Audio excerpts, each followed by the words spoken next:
"You'll bear my sons in my name," declared the Hell's Angel who'd never been touched. Everyone in town feared the biker who rode in from nowhere, the one with scars, silence, and a past no one dared mention. But when he stepped between a woman and a pack of men ready to shame her, he said the words that made the whole diner stop breathing. He didn't say it out of love. He said it to protect her. Soon, the lie they told to quiet the town starts to look like the truth neither of them can escape. She's the only person who believes there's goodness left in him, but she doesn't know the danger following close behind. Because his old life isn't finished with him yet, and when it comes knocking, someone innocent will pay the price. Can a man who's never been touched by love become the father, the husband, and the savior he pretended to be, before his past burns everything down? Drop a comment below and share which part of the world you're tuning in from today. If you enjoy stories like this, don't forget to subscribe for more. The rain drummed steadily against the windows of Miller's Diner, casting watery shadows across the worn linoleum floor. The late afternoon crowd had thinned to just a handful of regulars nursing cups of coffee when the deep rumble of a motorcycle cut through the peaceful patter of raindrops. Heads turned as Jake Callahan's imposing figure filled the doorway. Water dripped from his leather jacket onto the welcome mat, and his heavy boots left wet prints as he made his way to an empty booth. The fluorescent lights revealed what the storm had masked: faded tattoos snaking up his neck, a jagged scar along his jaw, and eyes that had seen too much darkness. The usual chatter died away, replaced by tense whispers. "That's the biker they just let out," someone muttered. "Heard he was Hell's Angels." Another voice added, "10 years in the state pen." The young waitress, Amy, clutched her order pad to her chest and backed away when Jake tried to catch her eye. Her voice trembled as she addressed the room rather than him. "We don't serve his kind here."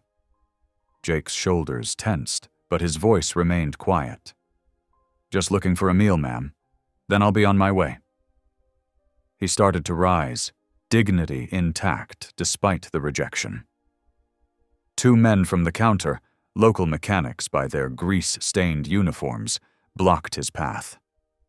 "Better keep moving, convict," the taller one growled. "Your kind ain't welcome in Timber Ridge." Jake's hands clenched at his sides, but he kept them there. "Don't want trouble," he said, his gravelly voice carrying the weight of years spent learning restraint. "Let me pass." The shorter mechanic shoved him backward. "Maybe you need a reminder of how we handle trash around here."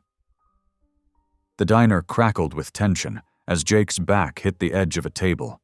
His eyes darkened, old instincts warring with hard-won control. Just as the situation threatened to explode, the bell above the diner chimed. "Stop this right now!" The command cut through the hostile air like a blade. Sarah Whitmore stood in the doorway, rain dripping from her umbrella. Though barely reaching Jake's shoulder, her presence filled the room. Her green eyes swept over the scene, taking in Jake's defensive stance and the mechanic's aggressive postures. "This is not who we are in Timber Ridge," she said, her voice carrying the quiet authority that had earned her respect as the town's social worker. "We don't judge people without knowing them, and we certainly don't resort to violence." The mechanics shifted uncomfortably under her steady gaze. They knew Sarah. She'd helped both their families through tough times. Her late husband had been the town's most beloved pastor, and she carried his legacy of compassion. "But Sarah," the taller mechanic protested, "he's a customer," she finished firmly, "who deserves the same respect as anyone else." She turned to Amy, who still clutched her order pad. "I'll have coffee and the meatloaf special. Please bring the same for this gentleman. My treat." The silence in the diner grew heavier as Sarah slid into the booth across from Jake. He stared at her, confusion evident in his weathered features. "Ma'am, you don't have to." "I want to." she interrupted gently. "And it's Sarah." Up close, she noticed things others might miss. The way his hands trembled slightly as he wrapped them around the coffee cup Amy reluctantly delivered. The haunted look that flickered behind his guarded expression. The careful way he held himself, like a man unused to kindness. They ate in relative silence, though Sarah occasionally commented on the weather or asked simple questions that required no painful answers. Jake responded in short, polite sentences, his voice rough but gentle. He ate like a man who'd learned to never waste food, though he left half his portion untouched when he noticed others still watching. When they finished, Sarah walked him to the door. The rain had lightened to a drizzle, and the setting sun painted the wet streets in shades of gold and gray. "Thank you," Jake said, the words carrying more weight than just gratitude for a meal. "Not many would have done what you did." "Everyone deserves a chance," Sarah replied simply. "God doesn't make mistakes." Something flickered in Jake's eyes. Pain, perhaps, or a long-buried hope.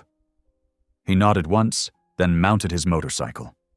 The engine roared to life, and within moments he was gone, swallowed by the gathering dusk.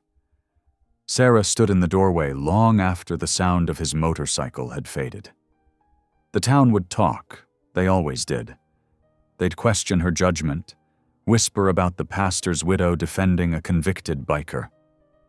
But as she watched the storm clouds break apart to reveal patches of starlit sky, she sent up a quiet prayer for the stranger with the haunted eyes. Inside the diner, conversation gradually resumed. The mechanics returned to their coffee, though their earlier bravado had deflated under Sarah's disappointment. Amy busied herself wiping already clean tables, avoiding Sarah's eyes as she gathered Jake's barely touched plate. Sarah lingered a moment longer, watching the rain-slicked street where Jake had disappeared. Something about his careful restraint, the pain he tried to hide, the way he'd accepted both cruelty and kindness with the same quiet dignity. It stirred her heart in a way she hadn't felt since losing her husband. She didn't know then how that simple act of kindness would ripple through their lives, changing not just Jake and herself, but the very fabric of Timber Ridge. She only knew that somewhere out in the storm, a lonely soul carried the memory of being treated like a human being, perhaps for the first time in years. The bell chimed softly as she finally stepped back inside, leaving the wet night behind. Tomorrow would bring its own challenges, but for now, she was content knowing she'd done what was right, regardless of what others might think. In the gentle aftermath of the confrontation, the diner settled back into its usual rhythm, though something had shifted.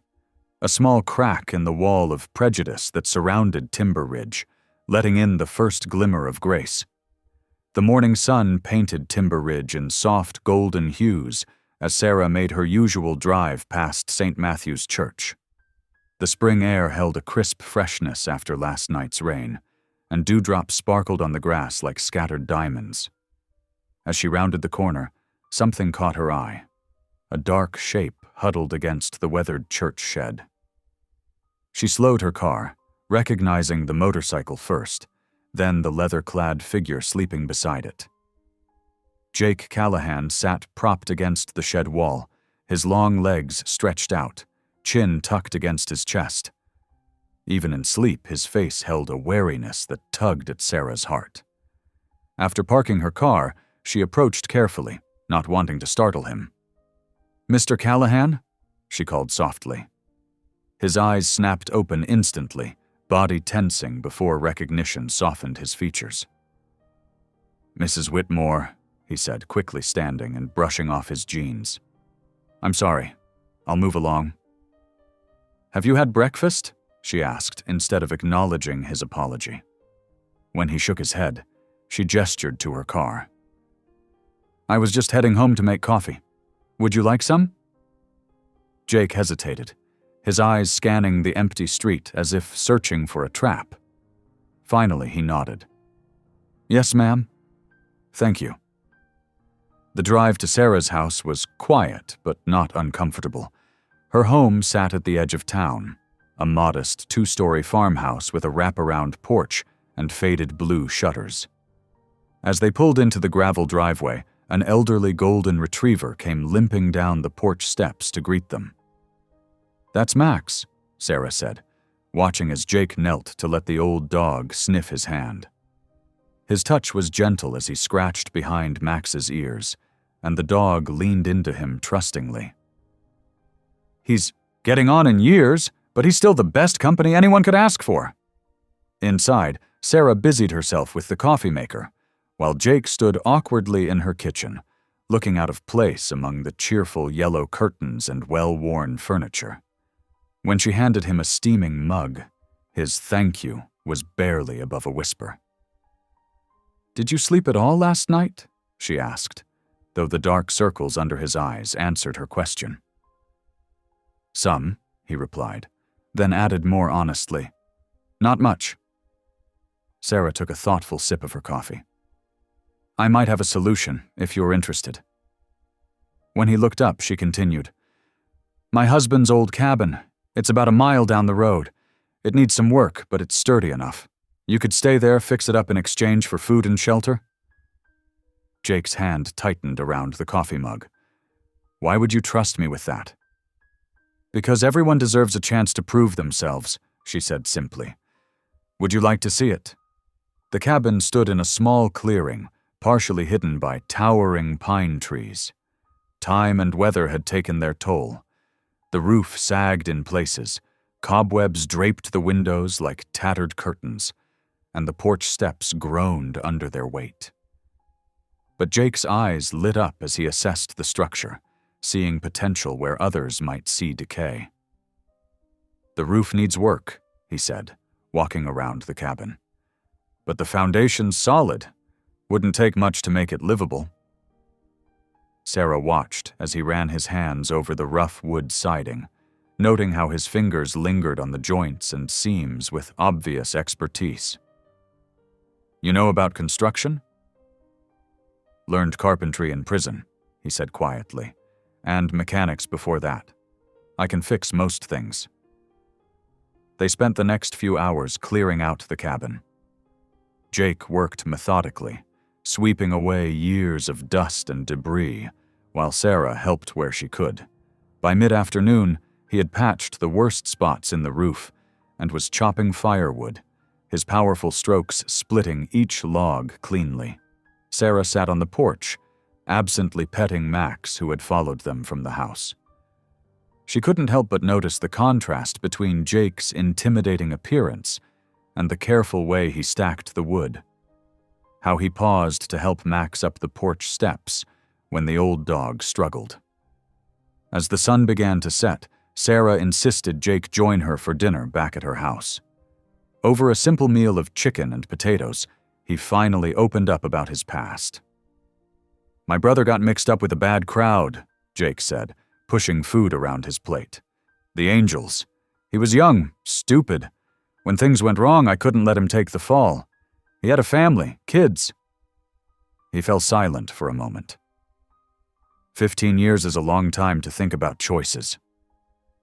"It was brave," Sarah said softly. "Misguided maybe, but brave." Jake shrugged, uncomfortable with the praise.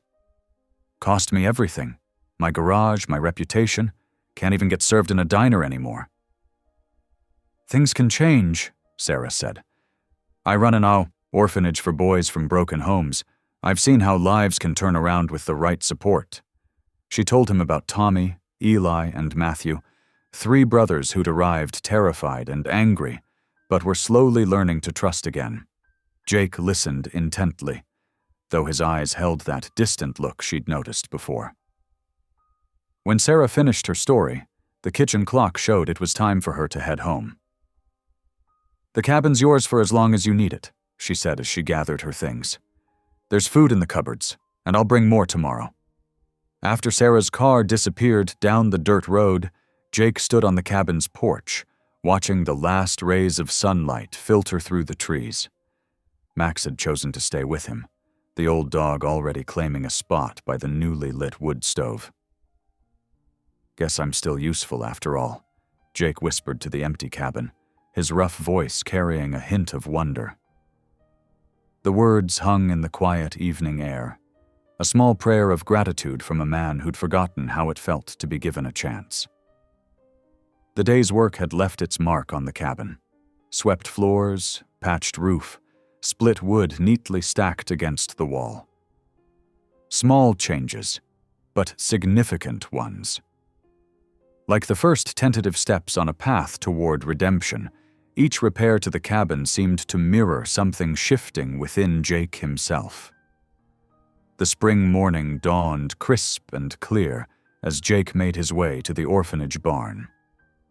A week had passed since Sarah's offer of the cabin, and each day had brought small changes, both to the cabin and to Jake himself.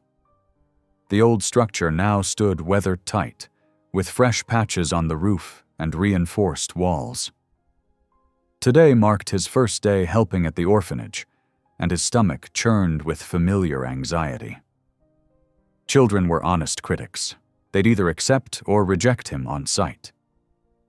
As he approached the weathered barn, 3 small faces peered around the corner, eyes wide with curiosity. Tommy, the youngest at 7 years old, was the first to step forward, his blue eyes fixed on Jake's tattooed arms, visible beneath his rolled-up sleeves. "Are those dragons?" he asked, pointing at the intricate designs.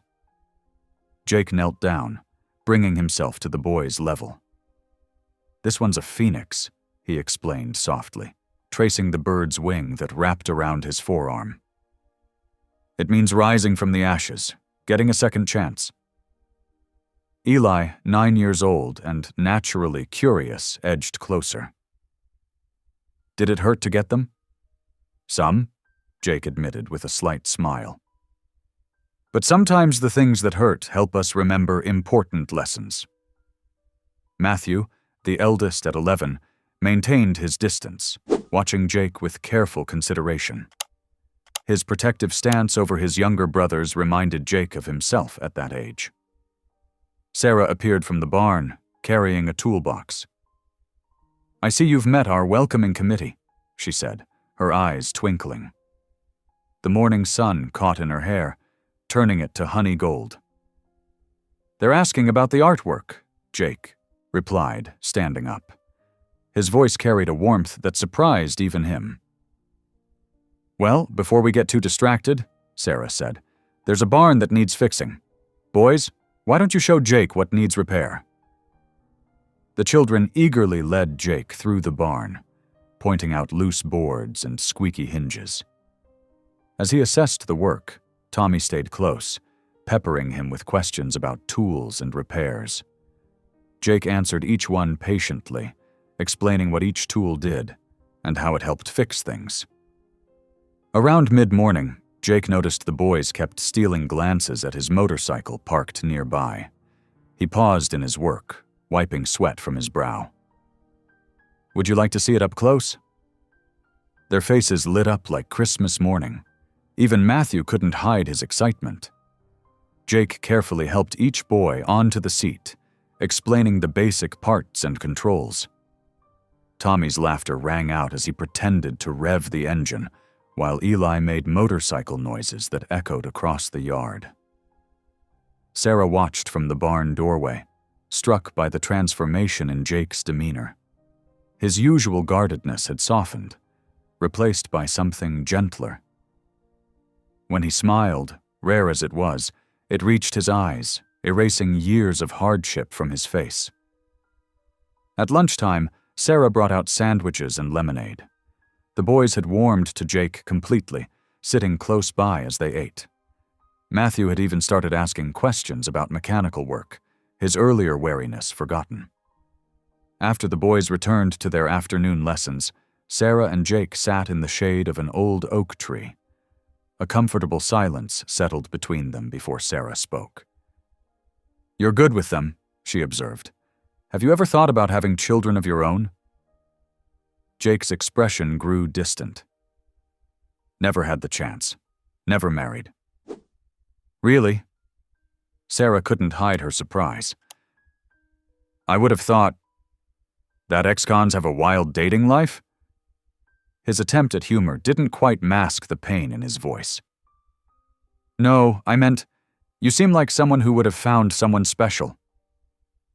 Jake was quiet for a long moment, his fingers tracing patterns in the dirt. Never been with anyone, he finally said. Not like that. Sarah's surprise must have shown on her face, because Jake continued, his voice low and rough with memory. My old man ran with the Angels, brought the lifestyle home with him, the drinking, the women, my mother. He stopped, jaw clenching. I watched what those men did to her. Made a promise to myself I'd never treat a woman that way. Figured the safest bet was to stay away entirely. Sarah sat in stunned silence, seeing Jake in an entirely new light. The tough exterior, the tattoos, the scars, they had hidden something pure and honorable underneath. That's remarkable, she finally managed. Jake shrugged, uncomfortable with her admiration.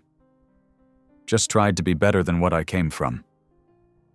Later that evening, Sarah drove to Jake's cabin with a covered dish. She'd noticed he hadn't eaten much at lunch, and wanted to make sure he had a proper dinner. When she knocked, the smell of something burning greeted her. Jake opened the door, looking sheepish. Behind him, smoke wafted from the small kitchen. I tried making biscuits, he admitted. Sarah couldn't help but laugh. Oh my. Well, I brought chicken pot pie.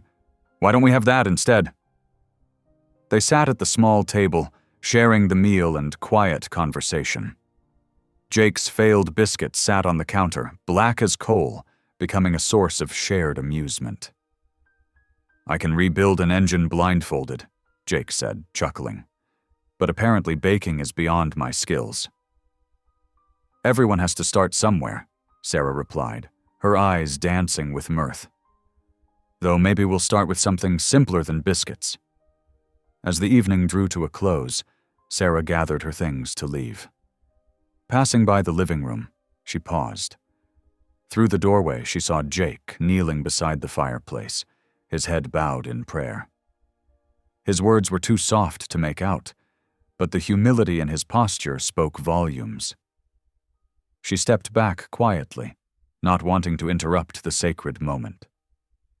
The sight of this strong, scarred man on his knees in prayer touched something deep in her heart. It was proof that faith could find root in the most unexpected places, that even the roughest exterior could hide a gentle soul seeking connection with something higher than himself. Sarah left the cabin that night with her own silent prayer of gratitude, for second chances, for hidden depths, and for the way God could work through the most unlikely vessels to reveal His grace. Late spring painted Timber Ridge in vibrant colors. Cherry blossoms dotted the town square where volunteers busily set up booths for the annual fundraising fair. The morning air carried the sweet scent of cotton candy and fresh-baked pies. Sarah stood by the ticket booth, checking her clipboard. She'd spent weeks organizing this event, determined to raise enough money for much-needed repairs at the orphanage. Her heart skipped when she spotted Jake making his way through the crowd, looking uncomfortable in the clean white t-shirt she'd insisted he wear, instead of his usual leather. "You came," she said, smiling warmly. Jake shifted his weight, clearly out of his element. "Said I would, didn't I?" Children darted between the booths, their laughter mixing with carnival music. Tommy and Eli waved excitedly from the ring toss game, while Matthew helped Pastor Whitmore Sr. set up the lemonade stand. As Jake followed Sarah through the fair, she couldn't help noticing the way people stepped aside, their whispers barely concealed behind raised hands. "Look at her, trying to fix that convict," one woman muttered to her friend. "Sarah Whitmore's pet project," another responded with a knowing smirk.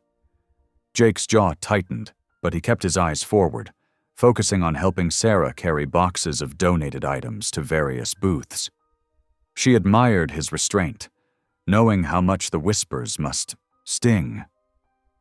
The afternoon progressed smoothly until Bill Mason, the local mechanic known for his drinking, stumbled toward them. His face was flushed, his words slurring slightly as he pointed at Sarah. "Well, if it ain't the biker's woman," he sneered loud enough for nearby folks to hear. "What would your dead husband think, seeing you with trash like that?" The crowd fell silent. Sarah felt the blood drain from her face as all eyes turned toward them. Jake stepped forward, his movements deliberate and controlled. His voice came out hard as steel, but eerily calm. "You'll bear my sons and my name if they keep talking." The collective gasp from the onlookers was almost comical. Sarah froze, her mind struggling to process Jake's words. Pastor Whitmore nearly dropped his glass of lemonade, catching it at the last second as pink liquid sloshed over the rim. Jake didn't back down. Instead, he placed a protective hand on Sarah's shoulder, his expression daring anyone to challenge him. "That's right," he continued, his voice carrying across the stunned crowd. "Sarah's agreed to be my wife. Anyone got a problem with that?" Bill Mason stumbled backward, suddenly looking much more sober. The whispers changed tone, becoming more shocked than malicious. Sarah found herself unable to speak, caught between mortification and an odd sense of security. Pastor Whitmore recovered first, clearing his throat. "Well, congratulations are in order, I suppose." His voice carried a hint of uncertainty, but his kind eyes showed understanding of Jake's protective gesture. The rest of the afternoon passed in a blur. Sarah went through the motions of running the fair, hyper-aware of Jake's presence beside her. He played his part perfectly, staying close, helping wherever needed, treating her with such gentle courtesy that even the most skeptical observers began to look thoughtful rather than scandalized. As twilight settled over the fairgrounds and the last visitors departed, Sarah's mind raced. She knew Jake had acted purely to defend her reputation, turning their whispered accusations into something that would force them to show respect. It was both touching and terrifying. Later that night, she drove to his cabin, knowing they needed to talk. Jake was outside, splitting wood by lamplight as if trying to work off excess energy. He set down the axe when he saw her approach. "Sarah, I'm sorry," he said before she could speak. "I shouldn't have put you in that position. I just couldn't stand hearing them talk about you that way." She leaned against his truck, studying his face in the yellow glow of the porch light. "You'd rather they slander you than me?" "Better me than you. I'm used to it." Sarah took a deep breath, her next word surprising even herself. "Then we'll just have to make them believe it." Jake stared at her, uncertainty written across his features. "What?" "If they're going to talk anyway, let's give them something true to talk about." She couldn't quite believe what she was suggesting, but something about it felt right. Not real marriage, of course, but letting them think we're courting? It might make life easier for both of us. Jake remained motionless, studying her face as if trying to determine if she was joking. The line between truth and pretense suddenly felt paper-thin, fragile as the spring breeze rustling through the trees. "Sarah?" His voice was rough with emotion. "You don't have to do this. Your reputation—" "My reputation is my own to risk," she interrupted gently. "And maybe it's time this town learned about real redemption, not just the kind they preach about on Sundays."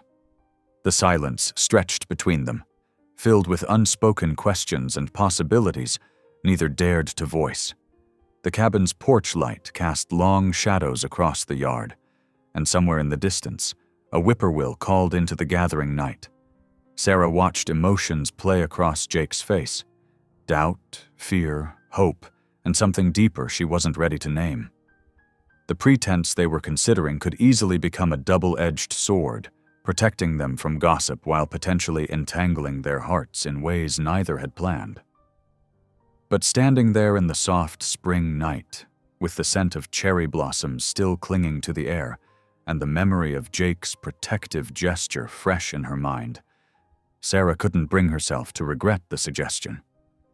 Sometimes the best truths grew from seeds of pretense, and sometimes the heart recognized its path long before the mind caught up. The morning sun painted golden streaks across Sarah's kitchen floor as she stirred her coffee, her mind made up. When Jake arrived to drive her to work, another part of their unspoken routine, she was ready. "We need to talk about yesterday," she said, gesturing for him to sit at her worn oak table. Jake lowered himself into the chair, his massive frame making the furniture seem small. "Look, I can pack up and leave if—" "Actually," Sarah interrupted, setting 2 mugs of coffee between them, "I think we should keep pretending." Jake's hand froze halfway to his coffee cup. "What?" "Think about it," Sarah continued, her practical nature taking over. "The gossip's already started. If we suddenly back away now, it'll only get worse. But if we appear to be properly engaged for a while, eventually they'll lose interest. Then we can quietly go our separate ways." Jake's expression darkened. "Sarah, you don't understand what you're suggesting. Your reputation is already tied to yours," she finished firmly. "Besides, it might help both of us. The town will have to accept you if they think I've chosen you." Before Jake could respond, his phone buzzed. His parole officer's name flashed on the screen, making his stomach clench. "Sorry, I have to take this." Sarah nodded and busied herself at the sink, while Jake stepped onto the back porch. Through the window, she could see his shoulders tense as he listened. When he came back inside, his face was grim. "That was Officer Martinez. Someone in town reported our living arrangement as potentially immoral." He ran a hand through his hair. "He says if I can't prove I'm living respectably, it could violate my release terms." Sarah's eyes widened. "All the more reason for our plan to work. You're helping rebuild the orphanage, attending church, and courting properly. What could be more respectable than that?" Jake studied her face, searching for any sign of doubt. "You really want to do this?" "I really do," Sarah replied, surprising herself with how true it felt. "We'll help each other. You continue your amazing work at the orphanage, and I'll help you become part of the community." A ghost of a smile touched Jake's lips. "You make it sound so simple." "Maybe it is." Sarah reached across the table and squeezed his hand. The touch was meant to be reassuring, but something electric passed between them, making both pull back quickly. Before either could address the moment, Sarah's phone chimed. "Oh no," she groaned, reading the message. "June's organizing an engagement tea this afternoon." Jake's face paled. "A what?" "Welcome to small-town life," Sarah laughed. "When there's big news, June Miller throws a tea party. And since she's my best friend—" "I don't have to come, right?" Jake looked genuinely panicked. "Actually, you do. But don't worry. Just smile, eat some cookies, and let me handle the rest." Hours later, Jake found himself surrounded by more floral prints and doilies than he'd seen in his entire life. June Miller's living room was packed with the town's most prominent women, all craning their necks to get a better look at him. June, a plump woman with kind eyes and a no-nonsense manner, kept the cookies and tea flowing. "So Jake," she said, handing him another china cup he was terrified of breaking, "tell us how you proposed." Jake nearly choked on his tea, but Sarah smoothly jumped in. "Oh, it wasn't anything fancy. Jake knows I prefer simple and sincere."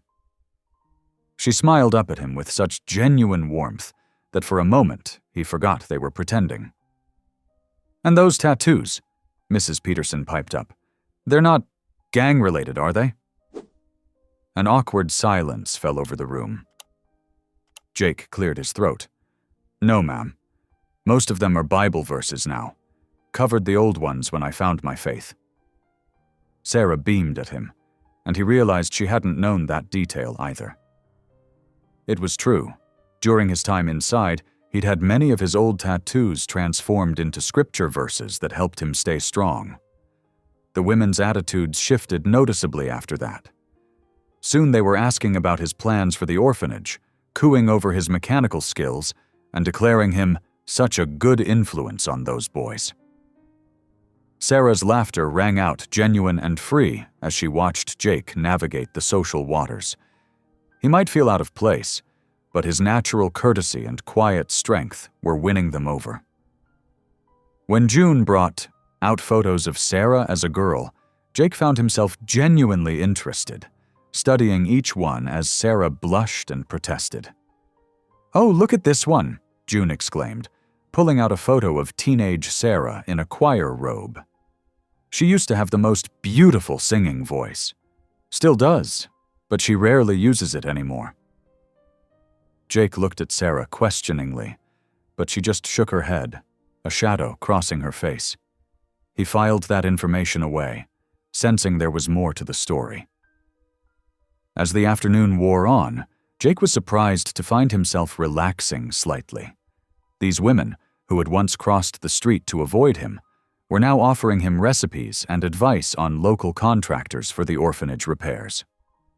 Finally, as the sun began to set, they made their escape.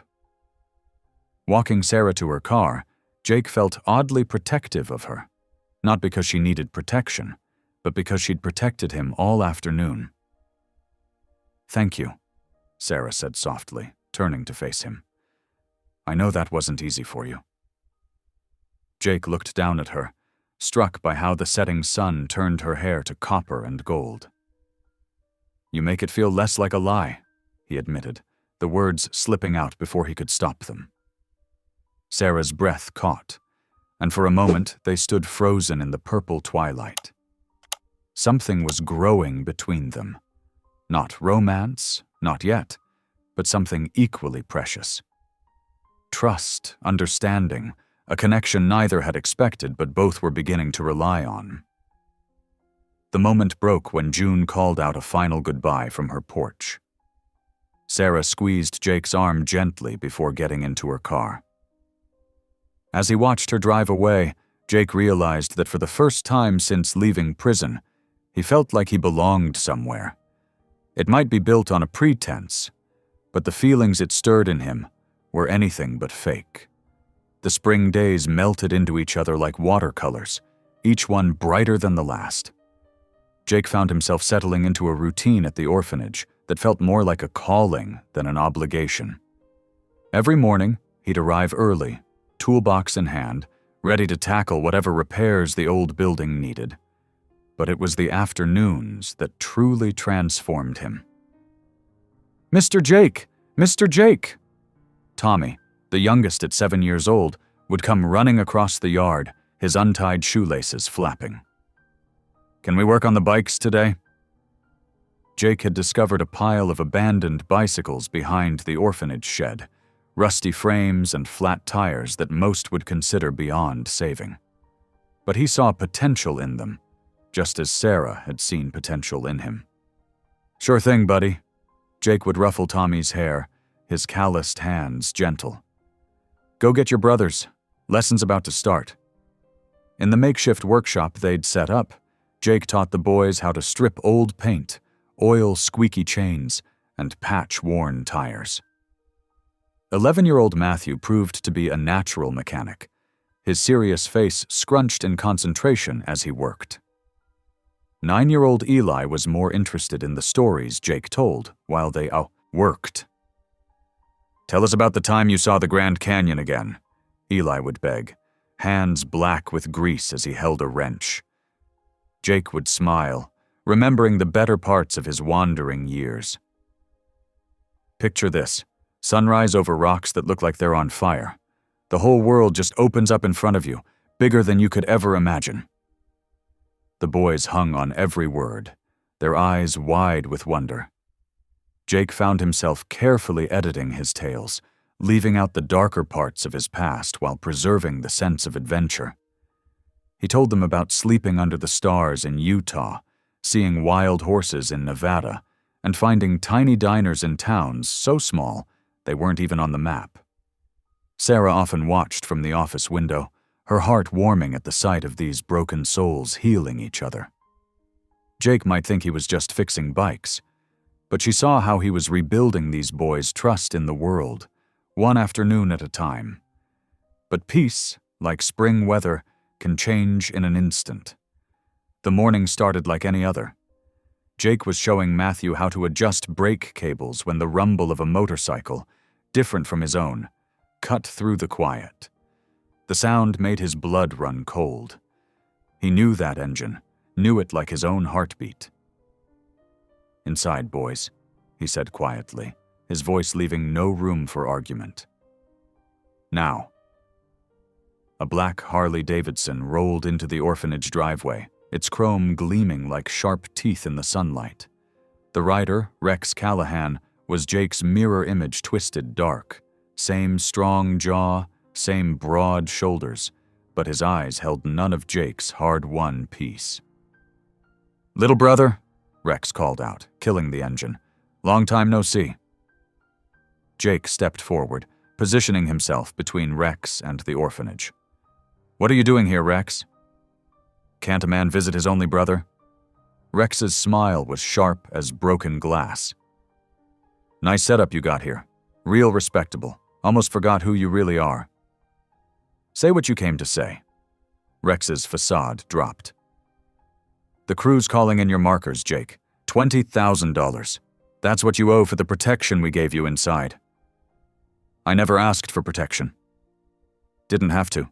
Family takes care of family." Rex's eyes drifted to the orphanage windows. "Speaking of family, these good people here, they know what you really are? What you did?" Jake's fists clenched, but he kept his voice steady. "Leave them out of this." 2 weeks, Rex said, starting his bike. "Get the money, or the crew comes calling. And brother?" His smile turned cruel. "They won't care who gets hurt along the way." The motorcycle's roar faded into the distance, but the threat hung in the air like storm clouds. Jake stood motionless, his mind racing. He had no money. Everything he earned went to the orphanage repairs. And even if he did, paying would only invite more demands. He spent the rest of the day in a fog, going through the motions of work while his thoughts churned. The boys sensed his mood and stayed, quieter than usual, throwing worried glances his way. He caught Matthew watching him with knowing eyes.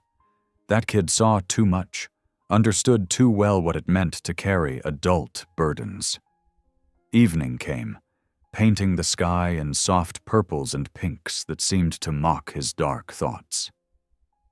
Jake found Sarah sitting on the porch swing, a letter in her hands and a smile on her face. "Jake!" She patted the space beside her. "Come read this. It's from the Hendersons.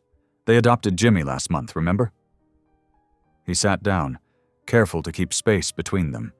The swing creaked gently as Sarah held out the letter. "Dear Ms. Whitmore," she read, her voice warm with joy. "We wanted you to know that Jimmy is thriving. He made the baseball team, and last night, for the first time, he called us Mom and Dad." Jake listened, watching how Sarah's face glowed with each word. This was her life's work, not just housing children, but finding them homes, giving them futures. And he was putting it all at risk just by being here. Sarah finished reading and looked up at him, her eyes bright. "You're changing lives, Jake. These boys, they look up to you so much. Tommy told me yesterday he wants to be a mechanic when he grows up." The words hit him like physical blows. He wanted to tell her everything, about Rex, about the threat, about the guilt eating him alive.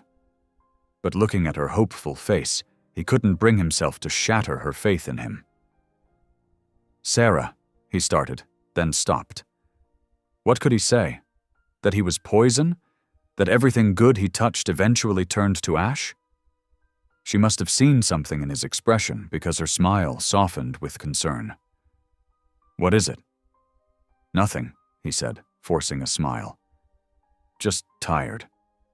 Think I'll turn in early. As he walked back to his cabin, Jake's steps were heavy with the weight of his silence. The truth was a burden, but lies might prove deadlier. He had 2 weeks to figure out how to protect them all. From Rex, from his past, and most of all, from himself. The porch light from Sarah's house cast a long shadow behind him as he walked away. In it, he could almost see the shape of his old life reaching out with dark fingers, trying to pull him back into its embrace. But for the first time in his life, he had something worth fighting for. He just hoped his fight wouldn't destroy the very people he was trying to protect. The June heat settled over Timber Ridge like a warm blanket, bringing with it long golden days and sweet-scented evenings. As spring melted into summer, Sarah found herself spending more and more time at Jake's cabin, drawn by something deeper than their pretend engagement. It started with simple things. She'd bring over extra tomatoes from her garden, and he'd insist on helping her weed the stubborn patches. They'd work side by side in comfortable silence, the sun warming their backs as their hands moved through the rich earth. "My mama used to grow tomatoes," Jake said one afternoon, carefully tying up a drooping plant. "She'd save the seeds each year, said they got stronger with time." Sarah watched his big, calloused hands move with surprising gentleness. "She taught you well." "Yeah, well," he smiled, that rare, unguarded expression that made her heart skip. "Some good things stuck, even in the bad times." Their evenings fell into a pattern, too. After the day's work at the orphanage, they'd often cook together in his small kitchen. Jake turned out to be surprisingly skilled, though he claimed it was just prison survival skills. "Nobody wants to eat bad food behind bars," he'd explained, stirring a pot of his famous chili. "You learn fast or starve slow." Sarah loved these moments best. Jake relaxed, his guard down, sharing pieces of his past without the usual shadow in his eyes. She'd perch on the counter, chopping vegetables or kneading dough, while he moved around the kitchen with easy confidence. Some nights, they'd take their plates outside, sitting on the porch steps as the stars emerged. Jake would point out constellations he'd learned during long nights on the road, and Sarah would share stories about the boys at the orphanage. "Tommy asked about you again today," she said one evening, as fireflies danced in the gathering dusk. "He wanted to know if you'd teach him more about engines tomorrow." Jake's face softened. "That kid's got a natural talent. Reminds me of myself at that age, before—" He trailed off, but Sarah understood. Before the gang, before the choices that had shaped his life. "You're giving them something precious, Jake. Hope. A future they can believe in." He looked away, but not before she caught the moisture in his eyes. "They're giving me something too," he admitted quietly. "A reason to be better." The town began to change its tune about Jake as summer progressed. His dedication to the orphanage was impossible to ignore, and the way the children flocked to him spoke volumes. Even the most suspicious locals had to admit that his influence on the boys was nothing but positive. When Jake announced he was donating a rebuilt motorcycle for the 4th of July fundraiser, the transformation in public opinion was complete. He'd spent weeks working on it, pouring his heart and skill into every detail. The chrome gleamed like liquid silver, and the engine purred like a contented cat. "It's beautiful," Sarah breathed when she first saw it. "Someone's going to be very lucky." Jake rubbed the back of his neck, a gesture she'd come to recognize as embarrassment. "Just hoping it brings in good money for the kids." The 4th of July celebration transformed the town square into a festival of red, white, and blue. Food stalls lined the streets, children ran with sparklers, and American flags fluttered from every lamppost. The motorcycle drew constant attention, its sleek lines and perfect restoration making it the star attraction of the charity auction. Sarah watched with pride as Jake answered questions about the bike, his usual reticence forgotten as he explained the mechanical details to interested onlookers. He'd even let Tommy help with some of the final touches, and the boy stood nearby, bursting with importance as he pointed out his contributions. When the bidding started, the crowd's enthusiasm exceeded everyone's expectations.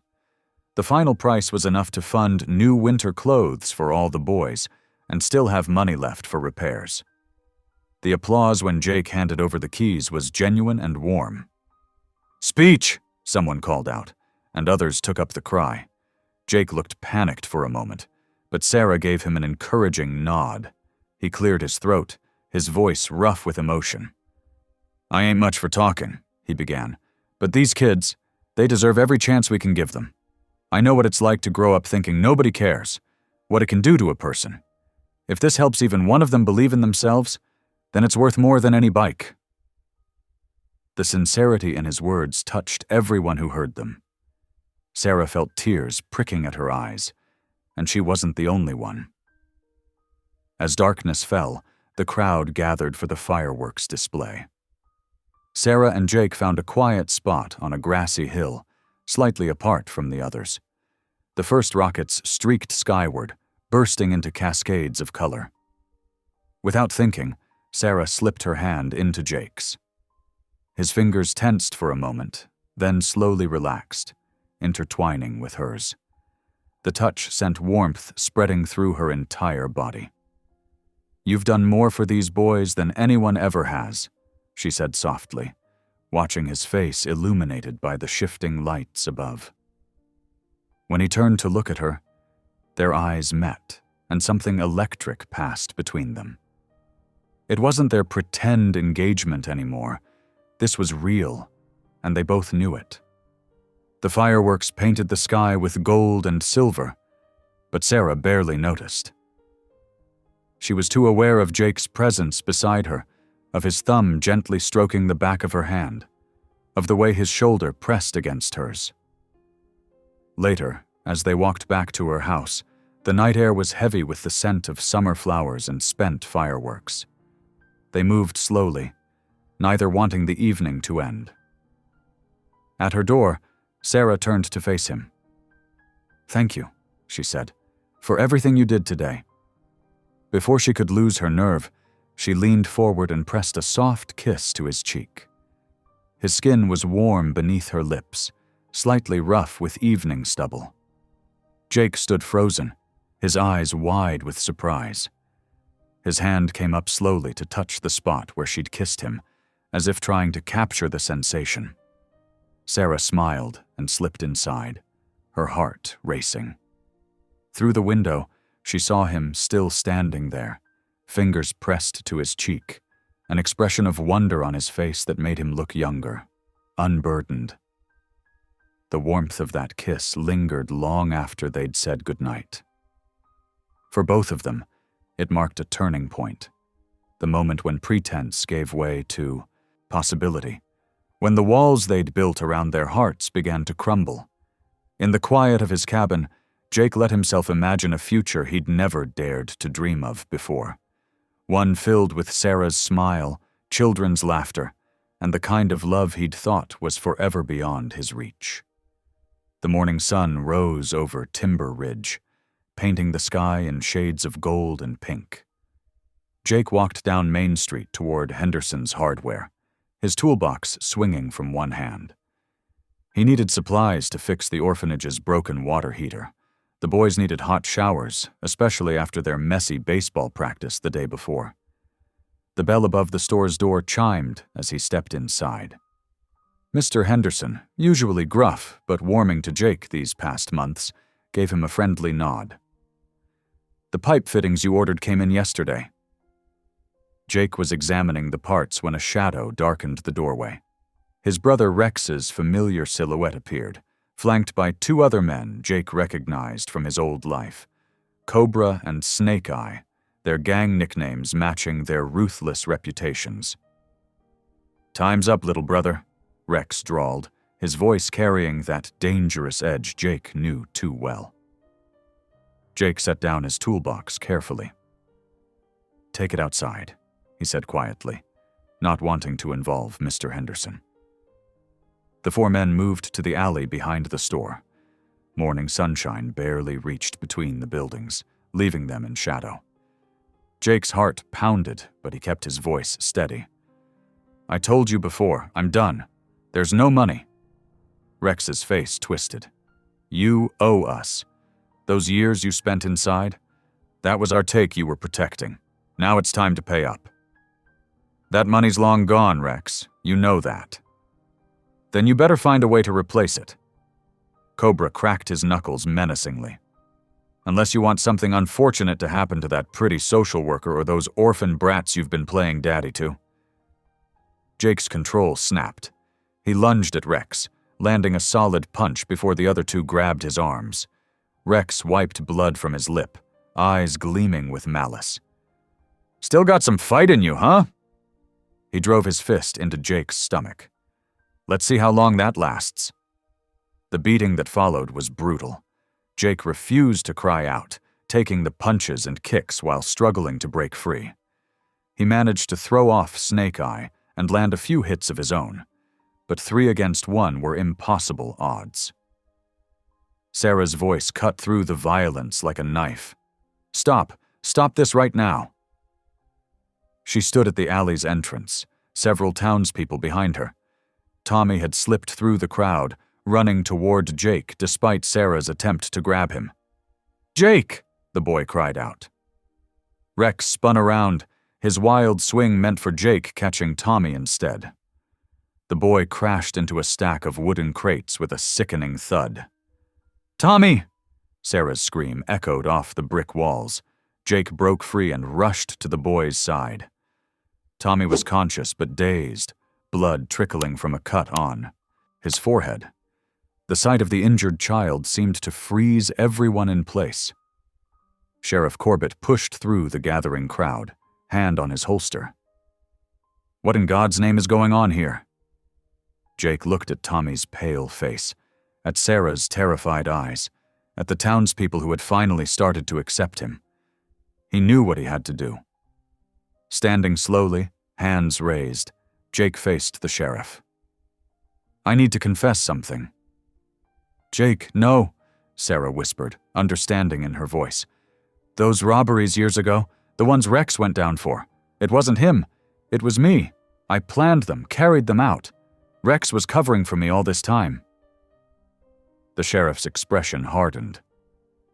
"You're confessing to armed robbery?"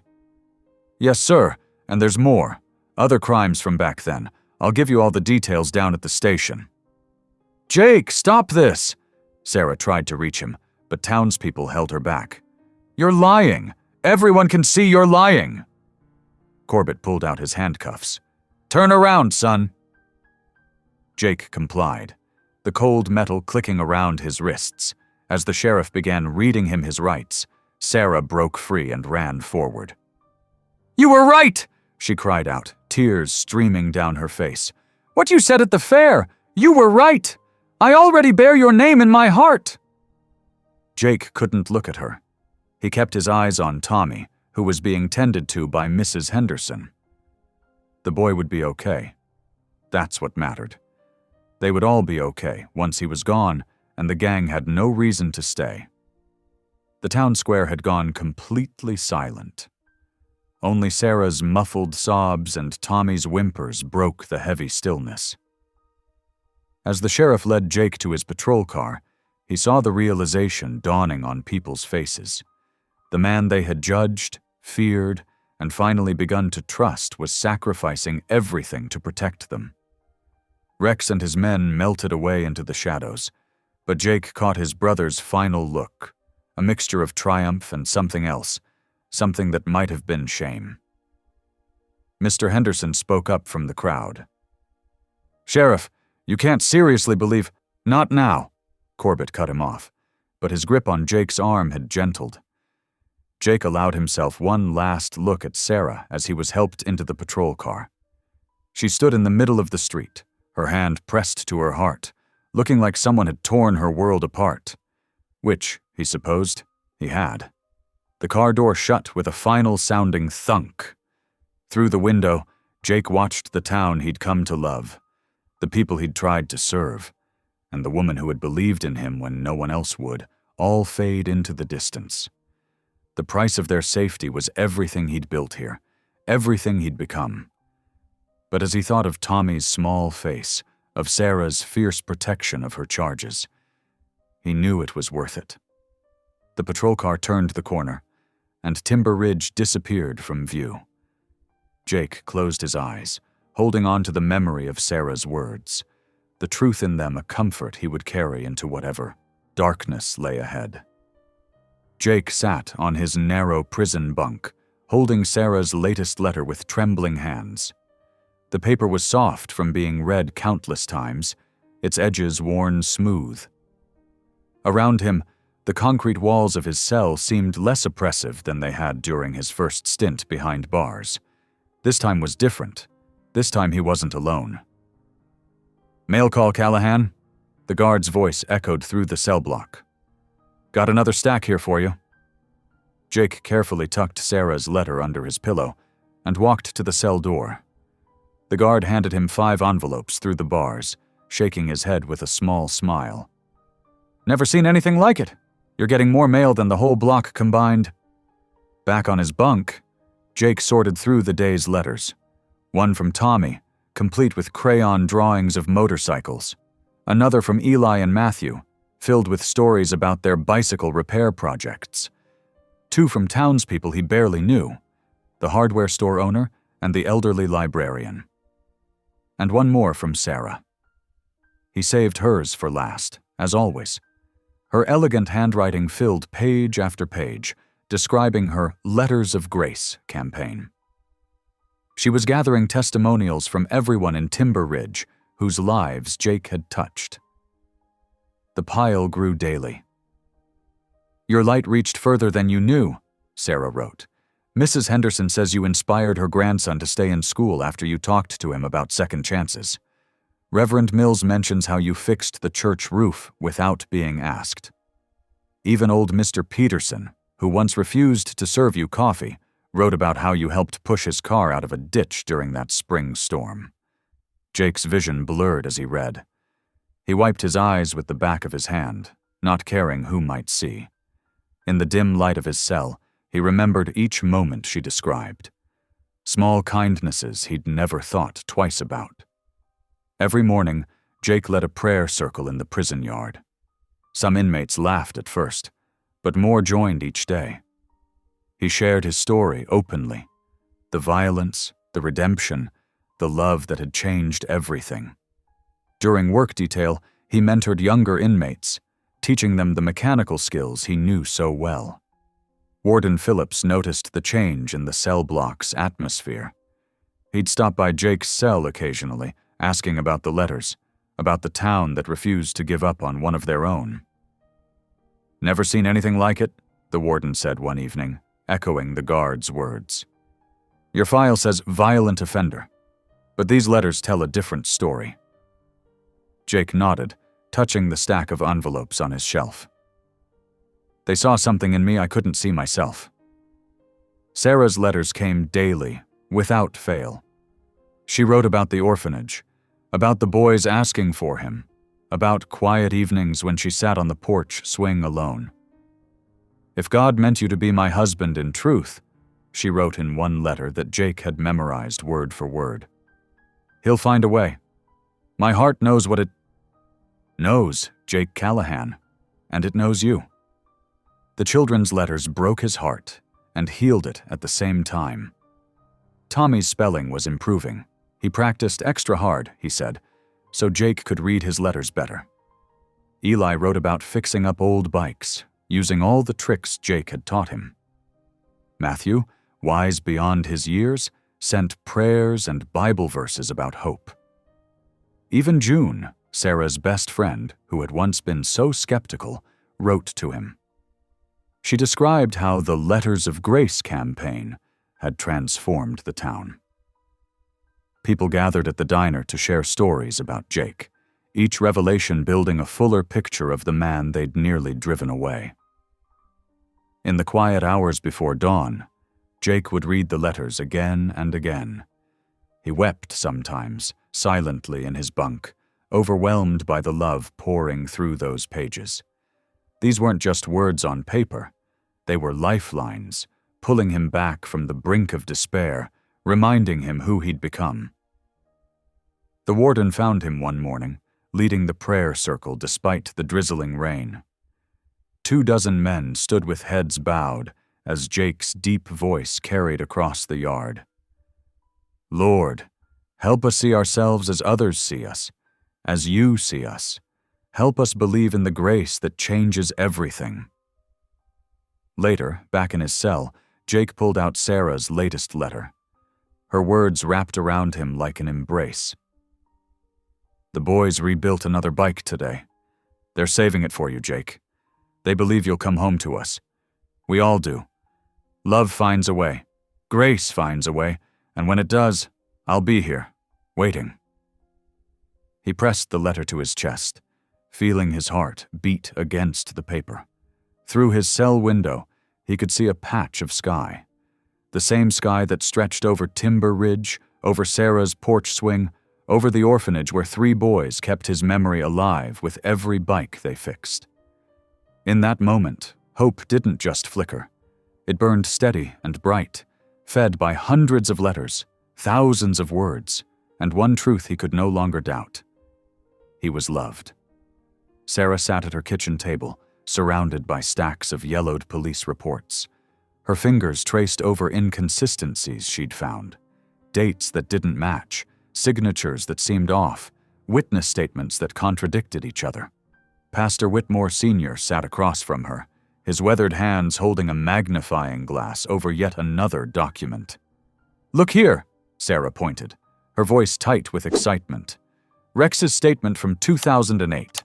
The handwriting doesn't match his signature from the previous year." The pastor leaned forward, adjusting his reading glasses. "You're right, Sarah. And these witness accounts, they're too perfect, too similar, like they were written by the same person." For months, they worked tirelessly.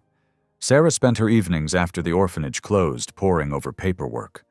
The pastor used his connections in the community to track down old witnesses, many of whom now admitted they'd been pressured by Rex to sign false statements. Jake took the fall for his brother, Sarah explained to the judge during the appeal hearing. Rex forged documents, threatened witnesses, and let an innocent man go to prison.